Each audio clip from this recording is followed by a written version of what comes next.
Welcome to தங்கம்மாஸ் AC kitchen. இன்றைக்கி AC கிச்சனில் ஒரு அருமையான கேரளா ரெசிபி சின்ன வெங்காயம் தீயல் எப்படி பண்ணுறதுன்னு பார்க்கணும். பாருங்கள், இந்த உள்ளி தீயலுக்கு நம்ம மெயினாக வந்து மசாலா ஃபஸ்ட்டு பண்ணிவிடுவோம். அது எப்படின்னு பார்ப்போம். அது பாருங்கள், ஒரு பேசிக்கான பேன் வச்சுருக்கேன். ஒரு 1.5 டீஸ்பூன் கோகனட் ஆயில் வச்சுருக்கேன். இது கோகனட் ஆயிலில் பண்ணால் தான் நல்லாயிருக்கும்.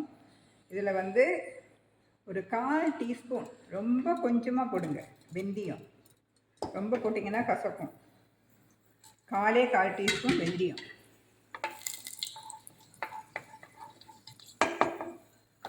அப்புறம் வந்து இது பாருங்கள், நான் ஒரு தேங்காய் எடுத்துருக்கேன், நல்லா துருவின தேங்காய்.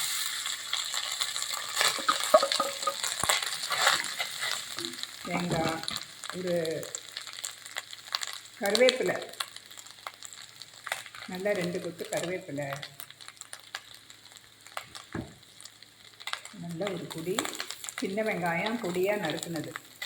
இது எல்லாத்தையும் நம்ம ஒரு மீடியம் ஃப்ளேமில் வச்சு நல்ல செவுக்க வறுத்து எடுக்கணும்.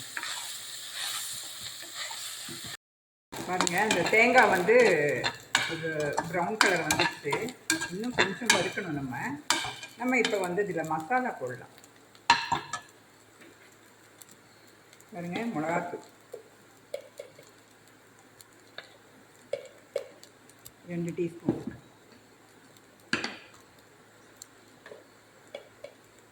தனியாத்தூள் நம்ம கிரேவிக்கு தகுந்த மாதிரி மிளகாத்தூளும் தனியாத்தூள்லாம் போட்டுக்கலாம். 4 டீஸ்பூன். கொஞ்சம் மஞ்சள்தூள், ஒரு 1/4 டீஸ்பூன் மஞ்சள்தூள். எல்லாத்தையும் போட்டு இன்னும் கொஞ்சம் நேரம் நம்ம இது வந்து அந்த பச்சை வாசனையெல்லாம் போய் நல்ல ஸ்மெல் வரணும். பாருங்கள், இந்த மிளகாத்தூள் தனியாத்தூள் போட்டதுக்கு அப்புறமும் நான் வந்து மீடியம் ஃப்ளேமில் வச்சு ஒரு 5 நிமிஷம் நான் வறுத்துட்டே இருக்கேன். கை விடாமல் நம்ம வந்து இந்த கரண்டியெல்லாம் கொஞ்சம் நீளமாக வச்சுருங்க, ஆவி அடிக்கும். கை விடாமல் நம்ம வந்து இந்த மாதிரி நல்லா ஃப்ரை பண்ணோம். ஒரு 5 மினிட்ஸ் ஆகிடுச்சு. இப்போ இந்த கலர் பாருங்கள், இந்த டார்க் ப்ரௌனிஷ் கலர். இப்போ நம்ம தனியா மிளகாயெல்லாம் பச்சையாக வறுத்தா எவ்வளோ நேரம் வறுத்து அரைக்கணும் இல்லையா, அந்த டேஸ்ட்டு வரணும்.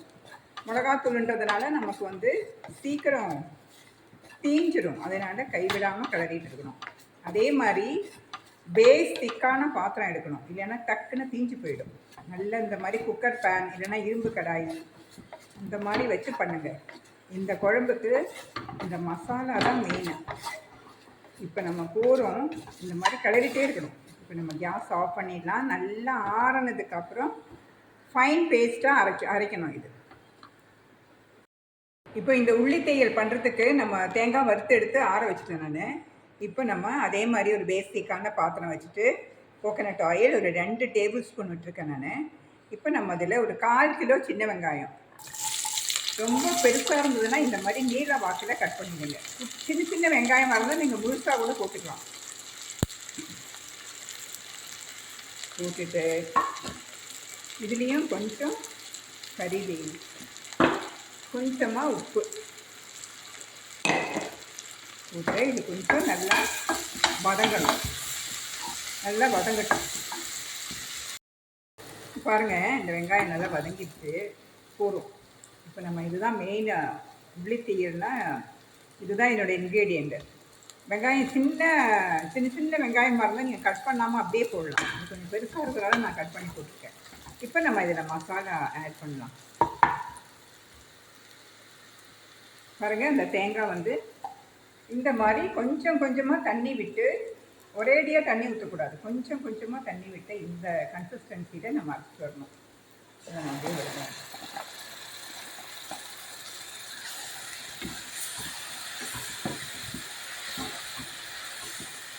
இப்போ இதில் புளி தண்ணி விடலாம்.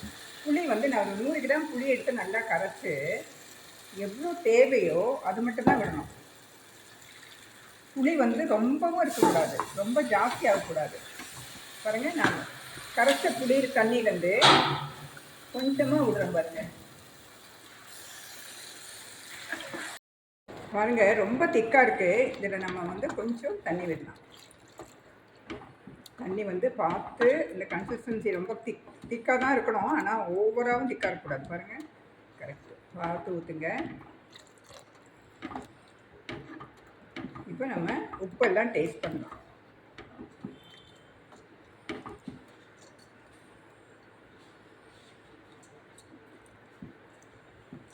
உப்பு கம்மியாக இருக்குது, நம்ம கொஞ்சம் உப்பு போடலாம்.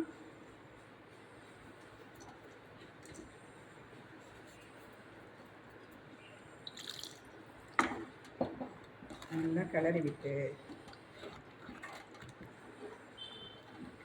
ஒரு கொதி வரட்டும். இப்போ பாருங்கள், இந்த உப்பு போட்டேன் நான். புளி எல்லாம் டேஸ்ட் பண்ணால் புளி வந்து கொஞ்சம் கம்மியாக இருக்குது.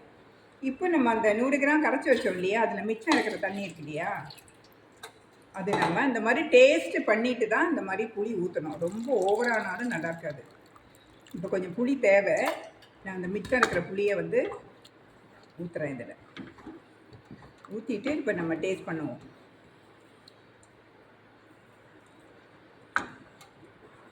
இப்போது புளி கரெக்டாக இருக்குது. இப்போ இதில் வந்து கொஞ்சம் ஸ்வீட் போடலாம், எனி ஸ்வீட். இப்போ நான் கொஞ்சம் நாட்டு சர்க்கரை போடுறேன், ஒரு 1/2 டீஸ்பூன் போட்டு இப்போ ஒரு கொதி வரட்டும். இப்போ பாருங்கள், அந்த சுகரு புளி எல்லாம் ஊற்றி நான் நல்லா 2 கொதி வந்துடுச்சு. நான் ஸ்லோ பண்ணிட்டேன் பாருங்கள். அவ்வளோதான், புள்ளி தேயல் ரெடி.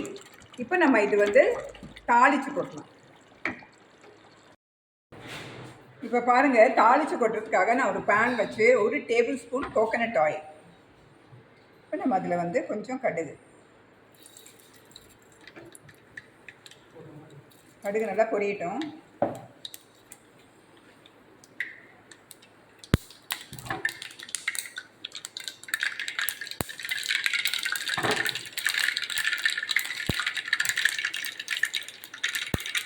நல்லா ஸ்லோ பண்ணிடுங்க. நல்லா ஹீட் ஆகிடுச்சு எண்ணெய். கொஞ்சம் கறிவு, ஒரு 2 வரமிளகா. இதில் வந்து ஒரு 1/4 டீஸ்பூன் தனி மிளகாத்தூள். அந்த குழம்புக்கு வந்து நல்லா கலரை கொடுக்கும், அதுக்காக நம்ம வந்து போட்டுக்கலாம். இப்போ நம்ம கேஸ் ஆஃப் பண்ணிடலாம். ஆஃப் பண்ணி இதை அப்படியே எடுத்து இந்த குழம்பு மேலே நம்ம கார்னிஷ் பண்ணலாம். பாருங்கள், ஒரு அருமையான கேரளா ட்ரெடிஷ்னல் உள்ளித்தீயல் ரெடி ஆகிடுச்சு பாருங்கள். இது வந்து ரைஸ்க்கு ரொம்ப சூப்பராக இருக்கும். இட்லி, தோசை, டிஃபன் எல்லாத்துக்குமே வந்து ரொம்ப அருமையாக இருக்கும். இது வந்து இன்னும் கேட்டால் நீங்கள் 2 நாள் கூட வச்சு வந்து சாப்பிட்லாம். இதே மாதிரி நீங்களும் இதே மெத்தடில் செஞ்சு பார்த்துட்டு எல்லாருக்கும் ஷேர் பண்ணுங்கள், கமெண்ட் பண்ணுங்கள், சப்ஸ்கிரைப் பண்ணுங்கள். Thank you very much.